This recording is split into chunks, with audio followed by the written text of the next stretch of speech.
and welcome to the Art of Being Human. I'm going to talk to you about most people and their goals and their dreams and so forth, before we just get right into toward the end of our suicidology classes. Most people have a reason to live. They have goals, they have purposes, they look forward to the future. And even elderly people, I'm in my 80s, I still look forward to the future. I don't look back and say, well, my life is a has-been, and I did everything I wanted to do, so therefore let's come to a close. I've never done that. I always look for the next new challenge and so forth. It kind of keeps me young, I think.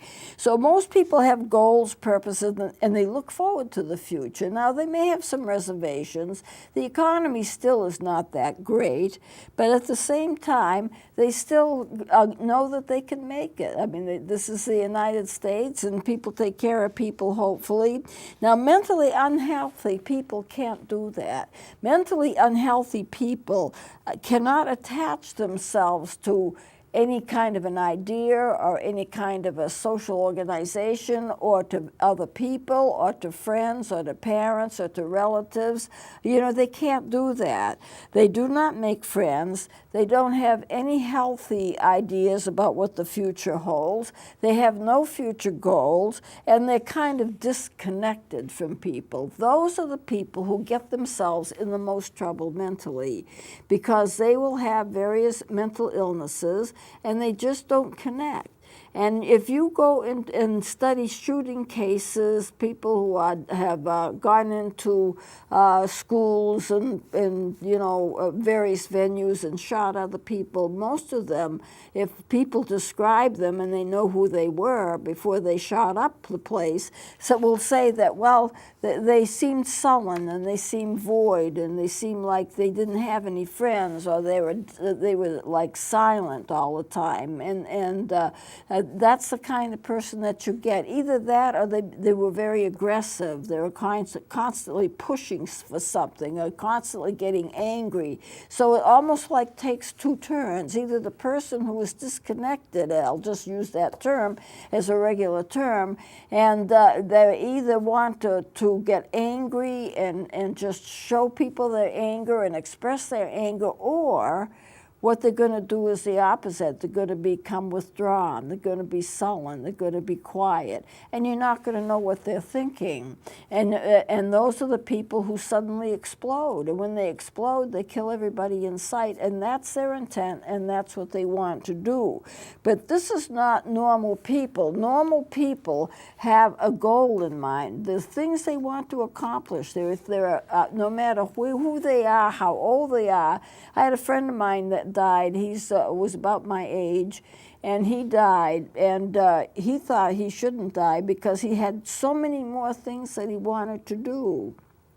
And he was actively pursuing doing those things he wanted to do.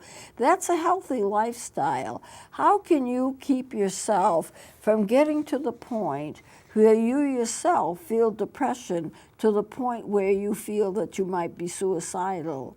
Well, one thing to do is to keep connected with people, events, things that you like to do. If you feel unhealthy and you're too tired and you're just not doing that well, seek help, because help is available. You do not have to go through life alone.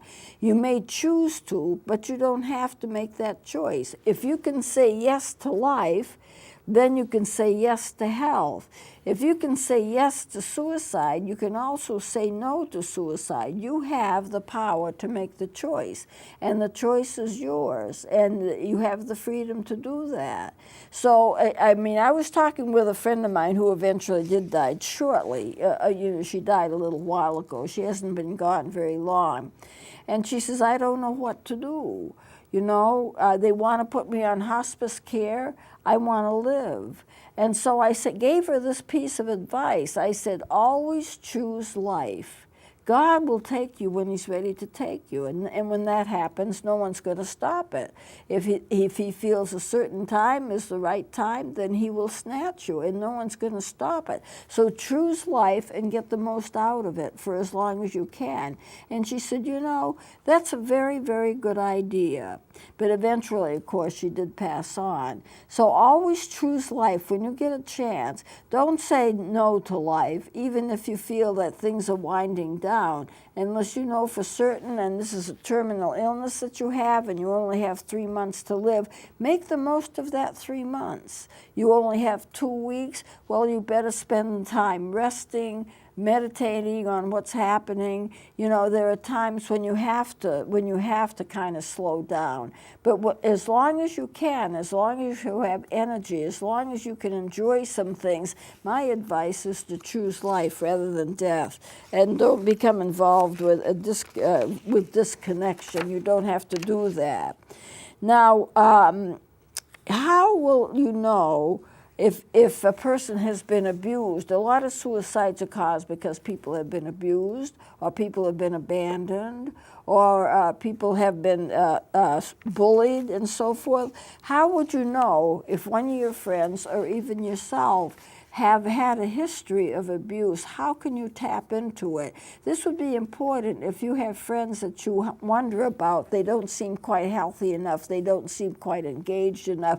Are they all right? Are they thinking about doing something to themselves? How will people act if they have been abused? And this is my question. Because abuse can cause grief and anxiety and possible suicidal behavior as well. Well, a person who has been abused will show these various symptoms. They will constantly apologize. What are they apologizing for? Well, their main concern is that people like them, that they're worthy to be liked. And so therefore, they don't want to do anything that's going to hurt another person or cause another person to be angry at them, because if another person becomes angry at them, they may back away, and then they've lost a friend. They've lost somebody that could help to take care of them. They've lost somebody that could be a friend to them. So they don't want to take the risk of making anybody angry at them. So therefore, they're going to apologize. Apologize for what? Anything that comes up that they can apologize for. They spilt milk on the floor. Okay, they apologize.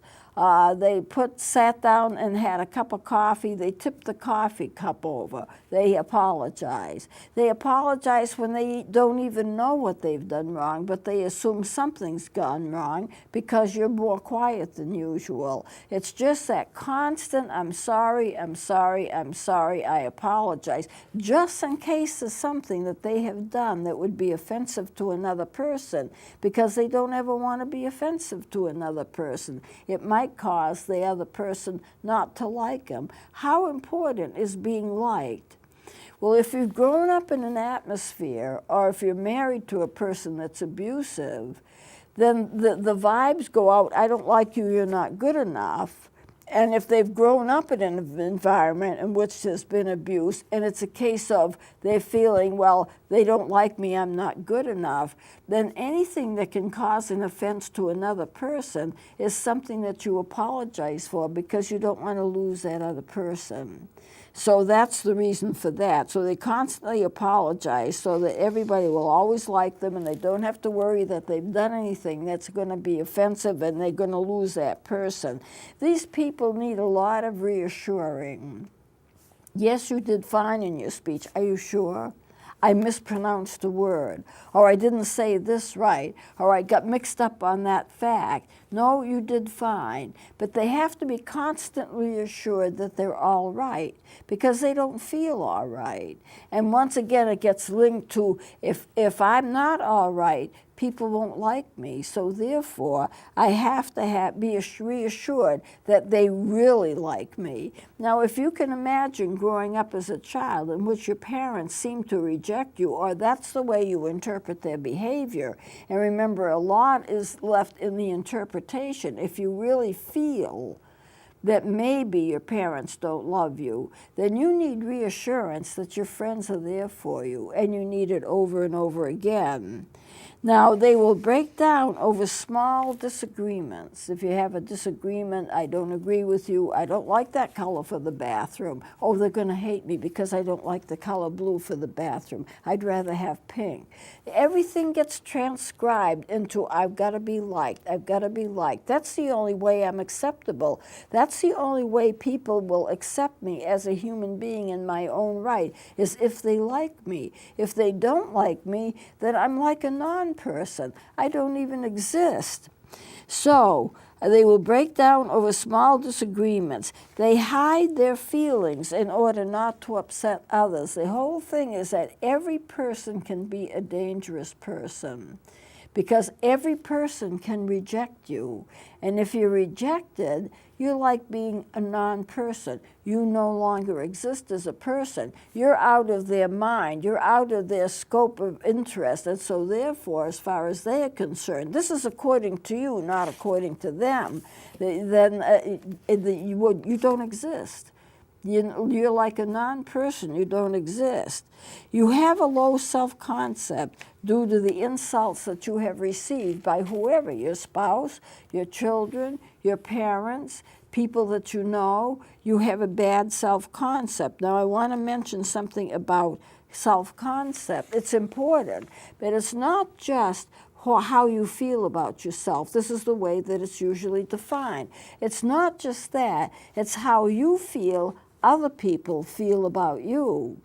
So I may feel fine about myself, but if I think other people don't feel fine about me, then pretty soon I'm going to lose that feeling that I'm okay. Why? Because if others don't like me, then maybe I shouldn't like myself. If I can't get other people to like me, then I'm not likable. So we ascribe to other people power to dictate how we feel about ourselves, and that's not a good thing. If you feel good about yourself, you've done a lot of good things, you have a lot of accomplishments, you're a good person, you've raised your children well, don't let anybody have the power to say, oh no, you're not that great. You know, but we give people that power over us because we feel they already have it. If we feel other people have power over us, we have to impress them. How many people go to meetings and they want to be impressive? They want to be impressive in the way that they look and the way that they speak, and because they want other people to like them, they want other people to trust them, and so therefore they just feel that they have to be the perfect person. So they're not going to let their feelings out. They're not going to do anything that's going to kind of rock the boat, if I can describe it that way. So I know I'm kind of putting this on thick, but this is the way it is for people who have been abused. They feel this intensely. I've got to be smart, I've got to be liked, I've got to be likable, I've got to be creative, I've got to be as good as anybody else. Don't let anybody know that I really don't feel I'm any of those things. I'm going to pretend I'm likable. I'm going to pretend that I have accepted a lot of challenges. I'm going to pretend that I'm on top of the heap and I've done good things and I'm just who I want to be. And I can pretend that. And then maybe other people will believe it, even if I don't. And then maybe they'll like me. And if they like me, maybe I have a purpose and maybe I have some goals and maybe I'm supposed to be here and maybe I can do good things. It's kind of a miserable picture when you take a look at it, to feel that way and to get up every morning wondering who was ticked off at me today, and what have I done, and here's a situation, and did I handle it right? Am I going to be fired? Do they like me well enough to promote me? Will I get that job? And if I don't get that job, what am I going to do? I've got to be likable. I've got to be the person that somebody else wants me to be. And that's the crux. You have to be a person that somebody else wants you to be in order to be loved. The basic need of the human being is to be loved, but it's also to be able to relate to other people in a healthy way, which means there might be some times when you're not liked. There might be some times when you stand out like a sore thumb because you're going to be the only one standing up for what you believe is right. And so therefore, it's important to have a healthy self-concept, because you want to like yourself, you want to be able to do good things, and you want other people to be able to see you that way, but it needs to be genuine, not something that you put on for the sake of survival. So that's why I bring it up. People who are abused do not have the skill to know, and do not have the experience to know how important and how good they are. They always assume that somebody's going to be out to get them. And sometimes they're right, most of the time they're wrong. So you just have to kind of weigh in and take a look at yourself and see if you fit any of this. Because if you fit any of this, then it's going to be a hard road to hoe. But you do it just the same, because you need to be liked. So I just want to mention that. I had never talked about that before. Now, I'm going to talk to you about a book. It's written by David Burns, and I like this book. There's a lot of things that when you've been abused or when you've been hurt, it's different. Yeah, I mean, the way you look at life is different. The way you look at yourself is different when you've experienced negative things. Well, David Burns wrote a book called Feeling Good, The New Mood Therapy. And it's an older book, but I like it. There are certain things I really like in it. So he has come up with a list of thought patterns that he calls distorted thoughts. These distorted thoughts are thoughts that you get when you feel that you're really not on top of things, or then when you really aren't on top of things. How do you feel? I've mentioned it before when I talk about how abused people feel, but I want to kind of extend that to what he writes about in his book. These are the kinds of thoughts that people have about themselves, about the world, when they are not on top of things, when they really are not on top of things, due to abuse, due to whatever's happened to them in the past. So these are distorted thoughts, and I'm going to run down through them and explain them. I may not have a chance to do all of them, but I'm going to try to do that. You tend to have all or nothing thinking. All or nothing thinking means either you're all good or you're all bad. There's no gray in between. It's sometimes called black and white thinking. If I did a good job, I'm great. If I made a mistake, I'm bad. There's nothing in between. There's nothing that says I can be good, but I can make mistakes. And there's a whole area of gray in between. I'm good most of the time, but occasionally I make a mistake. But most of the time I'm okay. That would be logical, but this is extreme. I'm either one way or the other way, and there's nothing in between. Then there's overgeneralization. If something happens to you once, it's going to happen to you over and over again. So you made a speech, let's say, and you messed up a part, you missed something. Well, because you did it once, that means every time you give a speech, you're going to miss something. It's bound to happen over and over and over again. You tripped up when you did the dance step. Well, that means every time I do a dance, I'm going to trip up somewhere. I'm never going to quite get it right. That's overgeneralization, and that's not normal, because you can have a perfect performance one day and mess up another day and still feel good about yourself, because you're not going to be perfect all the time.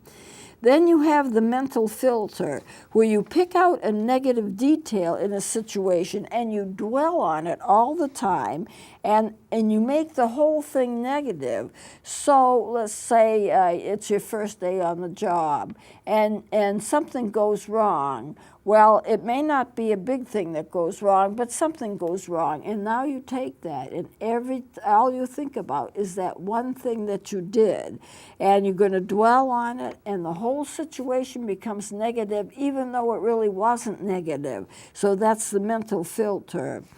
Disqualifying the positive is when you turn a positive experience into a negative one. So somebody compliments you, you did a great job, and you come out by feeling, oh, they're just trying to be nice. I didn't do that great a job. And so therefore you turn every experience into a negative experience. jumping at conclusions is when you make negative assumptions. For example, somebody doesn't say hello to you when you're walking down the street. Maybe they had their heads turned in another direction. Maybe they didn't see you. Maybe they were thinking about something else. They were distracted. But that proves to you that because they didn't speak to you, that they hate you. They must hate you. They didn't speak to you. I mean, you walked right by them, and they never said a word, so therefore they hate you. So you jump to a conclusion, but you'll notice it's always a negative conclusion that you jump to. Fortune teller error. You imagine bad things are going to happen and believe it's like a fact. Okay, so I'm going to be doing a meeting or something in the afternoon. I just know it's going to be bad. I mean, I've made up my mind. This is going to be a bad meeting. People are going to say nasty things to me. I'm going to say nasty things back. Or I'm giving a speech or something, or I'm going to teach a class or something. Something's going to go wrong. It's going to be a negative experience. How do I know that? Because things are always a negative experience in my mind. You always think of the worst. You always think of the worst. And so before you even get to start, you're thinking, this is bad, this is bad. Now think of the horror of everything that you do, everywhere that you go. You tend to think, this is going to turn out to be a bad experience. You don't even give yourself a chance to have a good experience. So that's the fortune teller error. Then you magnify or you minimize things. Magnification or minimization. When you blow things out of proportion, you exaggerate your errors and you minimize your good points. So supposing you're teaching, you magnify any error that you make. You pronounced a word wrong. You forgot a fact. You didn't spell a word right. It doesn't even matter what it is. You just pinpoint some little thing, and you make it the whole center of your being, and everything else is judged by that one little error that you made, which probably nobody even noticed, and then you just make it a negative experience. So you're always magnifying the errors, always minimizing everything else that's good. People get into the habit of doing that. Then emotional reasoning. You take your emotions as evidence of proof. For example, I feel guilty today. I must have done something wrong. What was it that I did wrong? I feel nervous today. Something's wrong. I can't imagine what it is. I know. I'll find out. And so you search your mind for that one negative thing, and you can exaggerate that so it becomes a mountain. Nothing else matters except that negative mountain. So that's emotional reasoning. And the should statements. Well, what are the should statements? I should have done this. I should have done that. It's always, I should have done something I didn't do. Or I should do this, or I should do that, even though maybe you're not going to be able to do it. I should go to the nursing home and visit my friends there. I don't have time, but I should do it. So I'm gonna crucify myself because I don't have time to do what it is that I should be doing. And here again, you turn everything into a negative instead of a positive. It's not, I can't do it today, I'll do it tomorrow. It will get done. I've got more time tomorrow, so today I'll spend doing this. Tomorrow I can visit the nursing home. That's the solution. I'll get both of them done within a day. What's wrong with that? Nothing's wrong with that, but I should go today. I shouldn't wait till tomorrow. They're waiting for me. I have to go today, but I can't go. So therefore, I'm a bad person. I can't get it all done. You can see where I'm headed with this, can't you? Labeling and mislabeling. You base your self-image on your errors, and you equate yourself with what you do, especially if it's wrong. And if you are made an error, you are bad. It's a little bit like the black and white thinking, because you are labeling what your worth is based upon what is good or what is bad, and you're also emphasizing the bad as opposed to the good. personalization, you assume responsibility for negative things that are not your fault. We all do that to a certain extent, but with a person who has a personality difficulty because of what they've gone through in their life, this can get to be extreme. You know, I am responsible for somebody else's feelings about me. I'm responsible in terms of how they do in their job. I'm responsible for getting them well if they're sick. I have to research and do everything I can to pull them up out of their depression. I take it as my responsibility to do everything I can to make somebody else look good, even if it crushes me in the meantime, because I don't have the power and the authority to do that.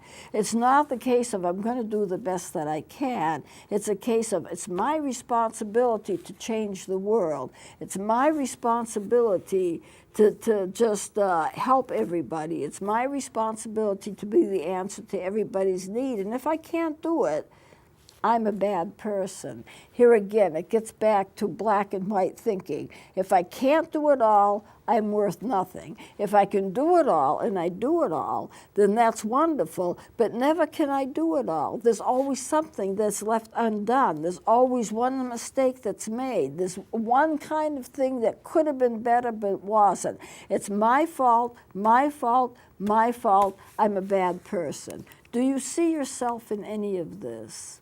Because if you do, you probably need some help in getting out of it, because it's one of those things that if you have one of these, you probably have several of them. Maybe not, but there's sometimes, more or less, I would think you would have more than one of them. So you have to make your decision. I'm a worthy person because God made me so. He didn't make junk. I'm a worthy person. And if I make a mistake, I make a mistake. I just correct it if I can and move on with life. And I don't have to let a small error or even a big one get in my way of having a happy life, because there is forgiveness available, because I can move on, because I am a worthy person, and I don't have to allow myself to feel sunk because somebody abused me, because somebody I loved died and I couldn't get over the grief, whatever it is.